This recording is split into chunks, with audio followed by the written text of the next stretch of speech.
Laurentino Gomes, jornalista que aborda o período colonial e imperial do Brasil, deu uma entrevista para a jornalista Amanda Audi lá na Agência Pública, e eu queria trazer essa entrevista para vocês sobre os problemas estruturais do racismo no Brasil. A memória brasileira é uma memória branca, diz o jornalista Laurentino Gomes.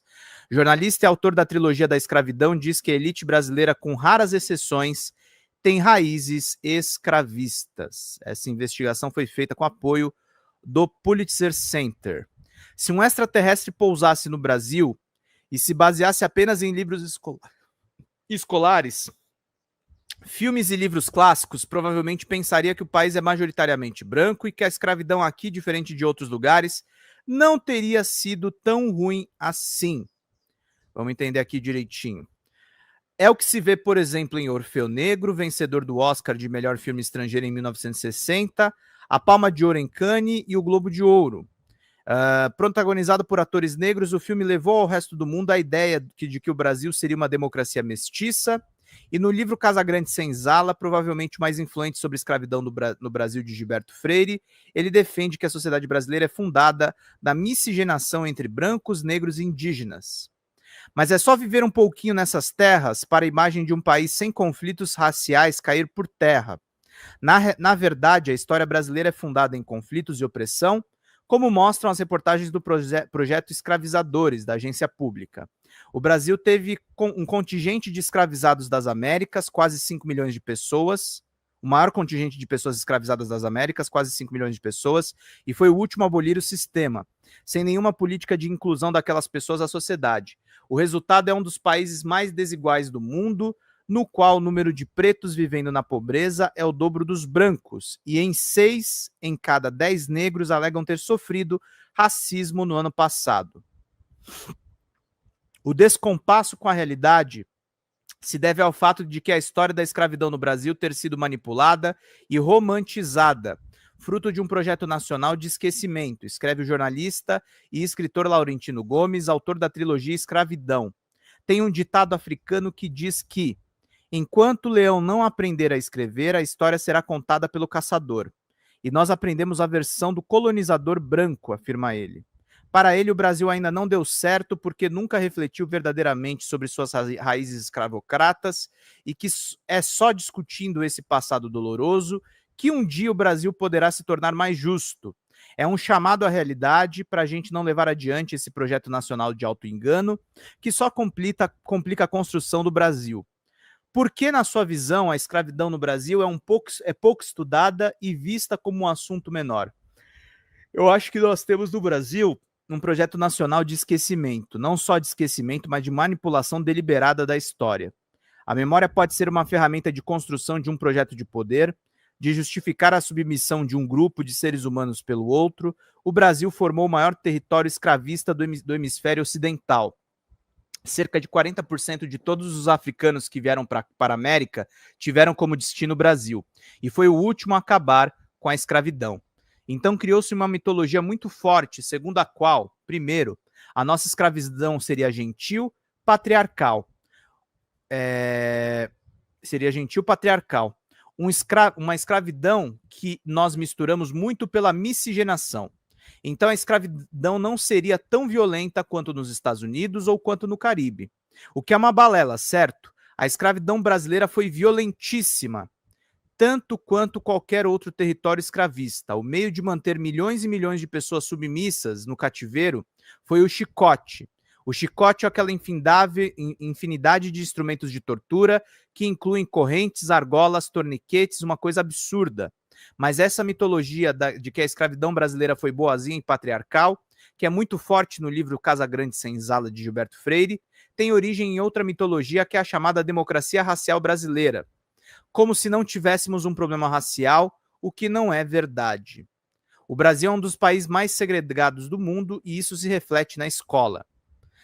Até recentemente, nos currículos escolares, a escravidão era um não assunto.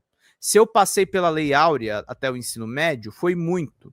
Eu só realmente entendi a escravidão quando comecei a trabalhar profissionalmente nesse assunto como pesquisador. A gente finge que não aconteceu, temos uma visão de vamos olhar para o futuro, o passado já acabou. Acho que um dos frutos da democracia no Brasil é justamente rever o passado, mas isso para mim é uma grande notícia, porque vai nos tornar um pouco mais maduros, um pouco menos infantilizados ao olhar para as nossas raízes e criar mitos a respeito do que nós gostaríamos de ter sido, mas não fomos. A elite brasileira, com raríssimas exceções de direita, a esquerda e o centro, é de senhores de escravizados. Todos nós no Brasil temos a ver com a escravidão, porque ou somos descendentes de pessoas escravizadas, no caso indígenas e africanos, ou somos descendentes de escravizadores. E aí a imensa maioria dos brancos ou descendentes de imigrantes, que é o meu caso, por exemplo, que chegaram ao Brasil para substituir a mão de obra escravizada depois da abolição. Por isso que eu fico feliz com essa série de vocês do Projeto Escravizadores. É um chamado à realidade para a gente não levar adiante esse projeto nacional de auto-engano que só complica a construção do futuro do Brasil. Por que isso acontece? A gente recebe a visão do caçador. No primeiro volume de Escravidão, eu cito um ditado africano que diz que enquanto o leão não aprender a escrever, a história será contada pelo caçador. Nós aprendemos a versão do colonizador branco, que não conta a história da escravidão com todos os seus horrores, os seus números e a sua extensão. Gente, deixa eu falar uma coisa para vocês. Estamos aqui, faltando 20 minutos para acabar a live. Mandar um beijão para a Vânia Cristina, que está aqui com a gente. Obrigada pelo seu trabalho, Pedro. Assim que puder, me tornarei membra. O canal está desmonetizado, Vânia. A gente precisa de apoio no Pix. Estamos precisando de R$72, gente. Estamos com uma audiência legal na manhã de hoje. Vamos contribuir aí, turma, para a gente poder fechar. 20 pilas no Pix, vocês ganham livros. Se vocês puderem nos ajudar, é muito importante. Não dá para se tornar membro e não dá para mandar superchats agora, tá? A gente precisa da ajuda de vocês para manter tudo funcionando, gente. Vamos lá contribuir, que é muito importante. Os seus números e a sua extensão. Essa história foi sonegada até muito recentemente nos livros escolares e nas salas de aula, e quando ela foi contada, era romantizada pelo olhar branco. Então, mesmo as obras abolicionistas mais importantes acabam tendo um viés branco, um olhar do branco que tenta redimir, entre aspas, uma raça oprimida. O verdadeiro herói não é branco, não é o negro. O agente da justiça, o agente da transformação não é o negro, é o branco. O movimento abolicionista tem esse viés. Nas obras de Joaquim Nabuco, por exemplo, tem uma denúncia forte da escravidão muito boa, mas uma documentação histórica muito preciosa, mas o protagonista é branco. Dos 4 principais abolicionistas negros, 3 eram negros. São eles Joaquim Nabuco, Luiz Gama, André Rebouças e José do Patrocínio. Hoje, Joaquim Nabuco, que era branco, tem uma proeminência muito maior do que os outros 3 negros. Desde que começamos a publicar as reportagens do Projeto Escravizadores, uma das coisas que a gente mais escuta é: mas por que mexer nisso? As pessoas agora têm que pagar pelos erros do passado? Existe um pacto que associa, diz o Laurentino,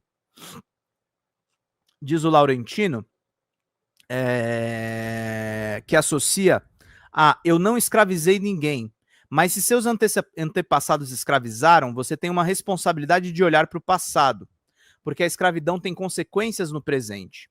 Se o Brasil hoje é um dos países mais desiguais do mundo, e pobreza no Brasil é sinônimo de negritude, isso significa que a escravidão não é um assunto encerrado e congelado no passado. Ele é uma realidade presente no Brasil de hoje. E se ela é hoje o nosso principal desafio, a nossa desigualdade social resultante da segregação racial, nós temos que olhar para o passado e entender que a elite brasileira tem uma licença no sistema escravista, fica mais fácil entender o Brasil de hoje e melhor para construir o Brasil do futuro também. Nós temos uma relação escravista nas relações de Estado, no comportamento do Estado, no comportamento privado. Nós somos um povo com raízes escravistas, a nossa elite é, infelizmente o nosso povo também é. Então a melhor coisa que a gente faz é olhar para o passado e assumir que esse passado não deixou de existir. Ele não evaporou. É uma realidade presente hoje nas ruas, na cidade, no campo. É só olhar que você vê a herança da escravidão. O que o senhor acha sobre medidas de reparação e justiça social? O que deveria ser feito? Eu sou a favor. O Brasil teve uma ditadura militar durante 20 anos. Depois nós tivemos uma comissão da verdade que apurou os crimes cometidos pela ditadura e recomendou uma série de medidas. Pouquíssimas foram adotadas e, em razão disso, a impunidade no meio militar continua até hoje. Isso explica o golpismo no meio militar durante o governo Bolsonaro e porque nunca houve a devida responsabilização. Isso vale para a escravidão também. As consequências da escravidão continuam presentes entre nós, impedindo que o Brasil se torne um país democrático de fato, rico e desenvolvido e justo. Então é muito importante que não apenas nós olhemos o passado, tiremos lições e assumamos a responsabilidade pelo que aconteceu, mas que, na medida do possível, com políticas públicas adequadas, nós tomemos providências. Existem inúmeras maneiras de fazer isso, uma delas são as chamadas políticas de reparação, especialmente a política de cotas. Existe um nível de pobreza no Brasil que está principalmente associado à cor de pele, em que a pessoa sozinha não consegue se promover.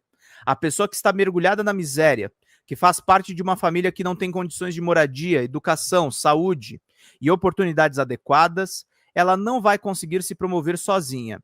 Nós temos que apoiar a lei de cotas pelo seu aspecto simbólico.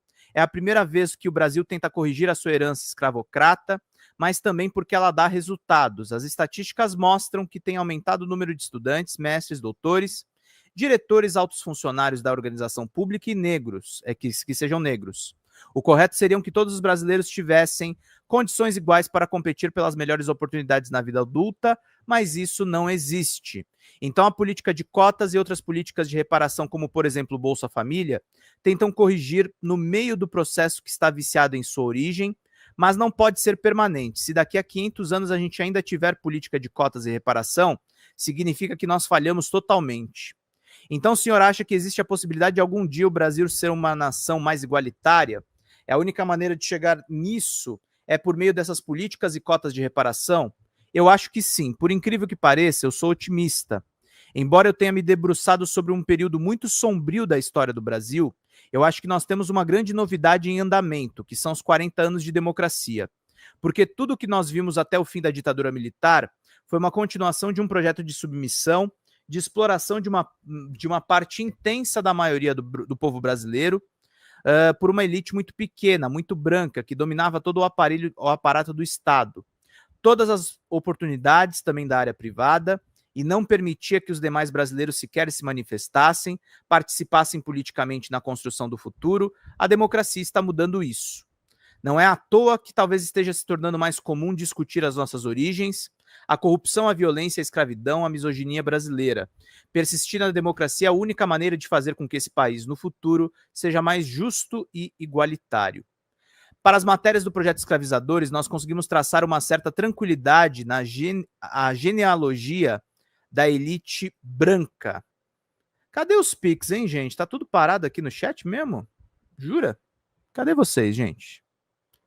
Contribuam, estejam presentes aqui na nossa live, queridos. A gente precisa muito da ajuda de vocês. Vamos lá, turma. Para as matérias do projeto Escravizadores, nós conseguimos traçar com certa tranquilidade a genealogia da elite branca, mas a dos negros e indígenas não tem praticamente nada de registros oficiais. Como é que você fez a sua pesquisa? Teve que se basear em relatos orais? O Brasil é um país branco do ponto de vista da documentação histórica. Se você quiser construir a minha árvore genealógica ou a sua, é fácil. Tem registro em cartório, certidão de nascimento, casamento e óbito. No caso da escravidão, não. O africano era arrancado das suas raízes e passava por um processo de morte social, como diz o pesquisador de Harvard, Orland Patterson. Ele tinha que trocar de nome, religião e chegava a ser marcado a ferro quente como um animal. Ele nunca mais tinha contato com a sua cultura, sua família, sua língua, suas crenças religiosas, um processo completo de desenraizamento. Isso incluía a documentação que não existia, e boa parte da documentação que existiu foi mandada incinerar pelo Rui Barbosa depois da proclamação da República. Para pesquisar sobre essas pessoas, você tem pouca documentação, algumas certidões de batizado nas igrejas, nas irmandades religiosas negras, em documentação de compra e venda de pessoas escravizadas, inventários. Mas essa documentação está sempre corrompida, porque geralmente quando o africano chegava no Brasil, era obrigado a adotar o nome do seu senhor ou da região da África da onde ele vinha. Depois eu terminei a trilogia, recebi muitas mensagens de pessoas negras que me pedem ajuda para recuperar as suas raízes.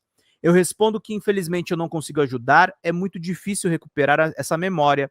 A memória brasileira é uma memória branca.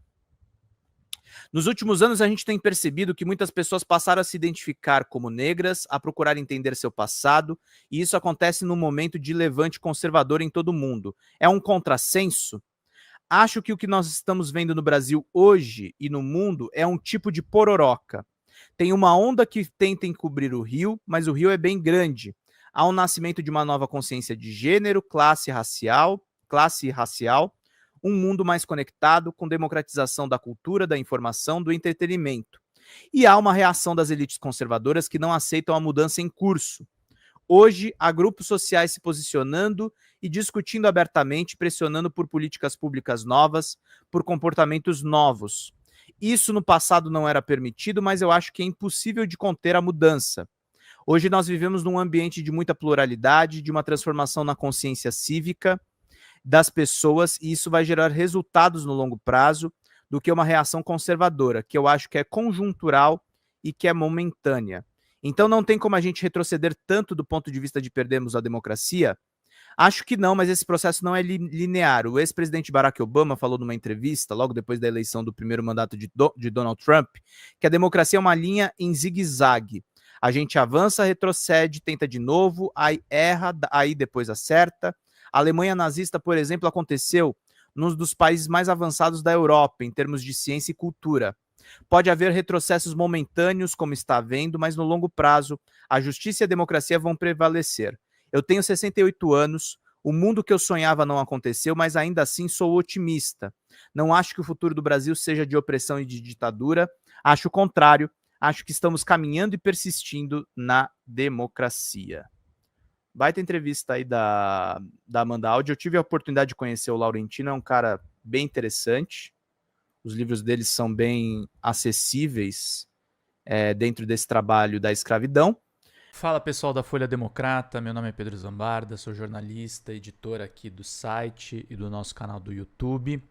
Nós estamos passando por uma mudança dentro do nosso canal do YouTube e a gente precisa muito que vocês contribuam no folhademocrata@gmail.com, que é o nosso Pix, porque nós estamos desmonetizados e as lives continuam precisando da contribuição do público para a gente poder manter os trabalhos meus, dos sócios e dos nossos editores de vídeo. Nós temos uma pequena e aguerrida equipe de guerrilha. Qualquer contribuição, em qualquer horário vocês podem contribuir. Nas lives a gente vai continuar pedindo a contribuição de todos vocês, mas a gente faz um apelo especial em vídeo para que vocês se sensibilizem com o nosso trabalho, com as reportagens e com as lives que a gente grava. Tudo em nome de vocês terem uma boa informação, gente. Até mais. Tchau, tchau.